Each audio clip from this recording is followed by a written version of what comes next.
Rišňovce. Obec ležiaca medzi Nitrou a Hlhovcom sa zaraďuje medzi staré slovenské sídla. Najstaršia písomná zmienka o obci pochádza z roku 1272. Slovenský dvojkríž, kostol a kaštiel sú historickými dominantami obce. 1. septembra, v deň 20. výročia prijatia Ústavy Slovenskej republiky, ožila celá obec, aby s mimoriadnou pozornosťou privítala dve výnimočné podujatia. V rekonštruovanom kaštieli otvorili Múzeum maršala Kutuzova a Múzeum histórie obce. Druhým podujatím, ktoré sa takisto zapíše do zaujímavej histórie Rišňoviec, bolo slávnostné odhalenie sochy Dobrého anjela. Po bitke pri Slávkovej 2. decembra 1805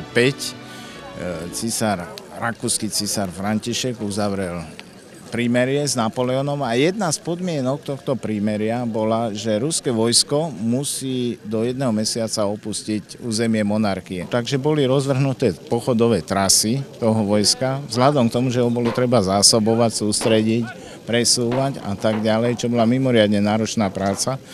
No a pri príprave toho rýchleho presunu boli Rišňavce vybrané ako jedno z dôležitých stredísk, kde sa vojaci mali ubytovať a odpočívať tu jeden deň. Takže tie kolóny, ktoré prechádzali v tých decembrových dňoch cez Rišňovce, vlastne tu ostávali 2 dni. Medzi nimi aj generál Kutuzov v tej dobe so svojím štábom. Celodňová slávnosť Rišňovčanov bola bohatá. Začala sa ekumenickou bohoslužbou v rímsko-katolíckom kostole, ktorú celebroval monsignor Marián Feduš. Na bohoslužbe bola prítomná aj evanjelická farárka magisterka Dana Chovanová a pozvaní hostia. Prvý záznam o existencii farského kostola pochádza z roku 1323. Bol to gotický kostol svätého Mikuláša, ktorý stal na starom, dnes už neexistujúcom cintoríne až do roku 1775. Po tomto dátume si Rišňovčania postavili nový kostol a zasvetili ho Najsvätejšej Trojici. Pred slávnostne vynoveným obecným úradom privítal starosta obce vzácnych hostí, predsedu Nitrianskeho samosprávneho kraja Milana Belicu, zástupcov diplomatických misií akreditovaných v Bratislave, veľvyslanca Ruskej federácie na Slovensku Pavla Kuznecova a početných hostí z Ruska. Pozvaní boli aj zástupcovia družobnej obce z Moravských Křenovíc na čele so starostom Jaromírom Konečným.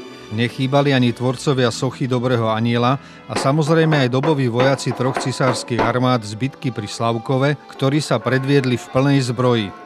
Od 1. septembra sa v strede parku vyníma impozantné umelecké dielo Dobrý anjel sveta, obranca mieru. Zaujímavé dielo autorov Olega Olejníka, prezidenta Medzinárodného zväzu dobročinných organizácií Svet dobra a Petra Stronského, prezidenta Medzinárodnej akadémie umenia kultúry, zaslúžilého umelca Ruskej federácie. Ich anjel je unikátnym symbolom zjednotenia ľudí rôznych národností a z rôznych štátov. O Dobrom anjelovi zložili ruskí autori aj pieseň, ktorú Rišňovčanom s veľkým citom zaspievala Ksenia Voloviková. Это гимн Доброго ангела. Pieseň je hymna špeciálne napísaná pre Dobrého anjela, ktorú som s veľkou radosťou zaspievala na vašej slovenskej zemi.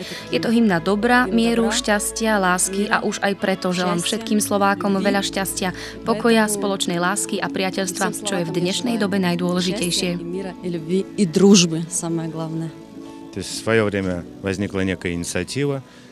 V istom čase vznikla v Rusku iniciatíva a myšlienka venovať slovenskému národu sochu Dobrého anjela. Sme šťastní, že sa tento projekt podaril a Dobrý anjel bude odnes chrániť Rišňovce a celé Slovensko. Veríme v ideu, ktorou socha odteraz prinesie celému Slovensku a do každého domu šťastie a dobro. Dnešný dáždik som nazval nie dažďom, ale slzami radosti. to plakala príroda a od šťastia, že tieto dve podujatia, odhalenie sochy a otvorenie múzea, priniesli pre obec čosi výnimočné a úžasné. Sme šťastní a ďakujeme všetkým, ktorí pomáhali pri našom projekte. Ďakujeme našim bratom, sestrám, otcom, mamám a najmä deťom, ktoré vyrastú a budú sa dlhé roky tešiť zo svojej histórie. Ďakujeme pekne. Veríme v to, že dobrý anjel už pracuje a začína prinášať mier a dobrotu. Мы верим, что этот ангел уже работает и приносит мир и добро. Táto unikátna socha, keď to zoberieme z toho takého globálnejšieho hľadiska, je v každom štáte len jedna, takže zrejme už viac ich nebude na Slovensku a už to je veľká podsta aj pre náš kraj, aj pre samotnú obec, tak sa veľmi teším. Na slávnostné odhalenie sochy Dobrého anjela prišiel aj profesor Moskovskej štátnej univerzity Nikolaj Drozdov, ktorý je v Rusku obľúbeným moderátorom environmentálnej relácie vysielanej v centrálnej televízii už od roku 1968. Profesor Drozdov je aj akýmsi maskotom i morálnou autoritou celého projektu. Doteraz umiestnili takmer 30 sôch anjela v Rusku a v ďalších štátoch sveta. Последние годы я больше всего интересуюсь уже глобальными проблемами охраны окружающей среды. V posledných rokoch sa zaujímam o globálnu ekológiu a záchranu prírody na celej planéte, pretože naša Zem sa nachádza v katastrofickom stave. Aby sa neudiala reálna katastrofa, tak sa snažíme prinášať dobré diela, ktoré by pomohli prírode a ľuďom. Našim projektom sa snažíme zmeniť najmä psychológiu myslenia, a to prostredníctvom sochy Dobrého anjela. Náš zámer má pomáhať istým veciam v spojitosti so záchranou našej planéty. V mestách, kde sme s pomocou samosprávy postavili anjelov, dnes vidíme, že ľudia sa začali meniť k lepšiemu a sú oveľa sociálnejší. Sme proti vojnám, pretože prinášajú iba utrpenie a škodia celému ľudstvu. Veríme v Boha, pretože pomáha. Myslím si, že pod ochranou Najvyššieho nad nami by mal byť navždy mier, šťastie a dobro. Покровом Всевышнего здесь всегда будет мир, добро и счастье. Na dobrotu Rišňovčanov si v Bardejove spomenul aj generál Kutuzov, ktorý o obci píše aj v osobnom liste zaslanom Nitrianskej stolici. V liste ďakuje za všetku pomoc, ktorú obyvatelia kraja vynaložili počas presunu ruských vojsk. Dominantnými exponátmi múzea sa natrvalo stali dobové reprodukcie ruských maliarov, ktoré pre múzeum namaľoval súčasný ruský umelec Alexander Kabanov. Эта работа была очень приятная и очень ответственная. Práca na obrazoch bola veľmi zaujímavá a náročná. Charizmatický starosta pán Karol Laboš sa rozhodol zariadiť múzeum s dobovými obrazmi. Celý proces bol tvorivý. Starosta chodil za mnou do Budapešti a kontroloval postup maľovania jednotlivých obrazov. Až teraz môžeme vidieť výsledky našej spoločnej a zaujímavej práce. По-моему, красиво. Совместная работа с Карлом. Starosta obce svojimi aktivitami počas 3 volebných období dokázal spolu s občanmi Rišňoviec takmer nemožné. Jeho zásluhou pribudlo na Slovensku originálne múzeum a jedinečná socha. Niektorí tvrdili, aby sme to zvalili. No, bolo to skôr na otraz pre dedinu, na pohľad. No a tak sa nám podarilo vybaviť peniaze z eurofondov. Sme dlho premýšľali, aké múzeum. Až sme teda zvážili, že nebudeme robiť len, že aby bola stáva uzatvorená a aby sme dobre odprezentovali našu obec, tak sme sa rozhodli, že urobíme niečo také výnimočné a zároveň bude to aj taká pamiatka na tie časy z toho 19. storočia, kde naša obec bola, dá sa povedať, významná, že tu bolo tak nečakané 45 000 vojakov Kutuzovej alebo cárskej armády. Začiatky sú veľmi ťažké, museli sme nájsť kontakty, potom som našiel cestou Centra vedy a kultúry Ruskej federácie v Bratislave maliara Kabanova, ktorý nám pomaľoval všetky tie obrazy, ktoré tu teraz máme. No a na ten začiatok si myslím, že je to veľmi dôstojné. Skrátka, stalo sa to už teraz takou dominantou obce a ja som sám na to hrdý, že sa nám to takto podarilo.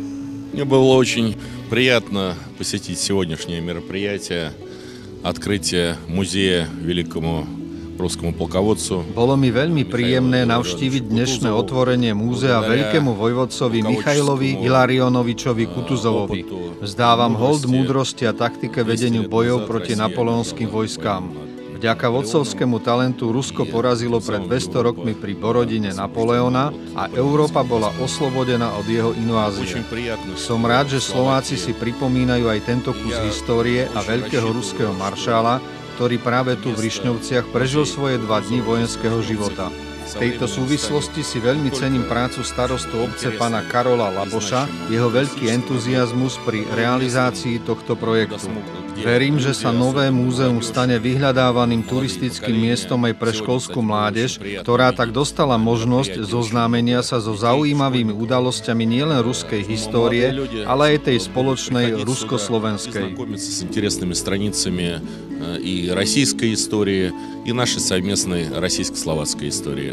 Veľvyslanec Kuznecov ubezpečil obyvateľov Rišňoviec a ich starostu, že ruské veľvyslanectvo, ako aj Ruské centrum vedy a kultúry v Bratislave budú aj naďalej nápomocní pri rozširovaní a zabezpečovaní ďalších výstavných exponátov pre múzeum, ktorého mimoriadne nadchlo.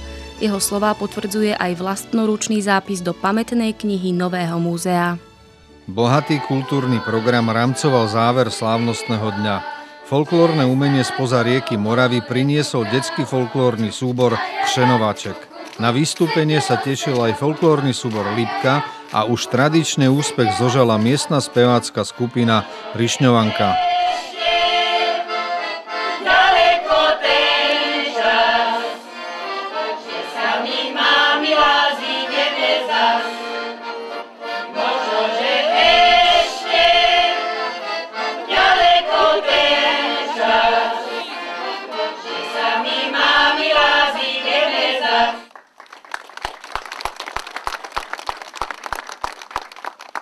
Nuž a k takejto významnej slávnosti patrí oceňovanie tých, ktorí pozdvihli význam obce.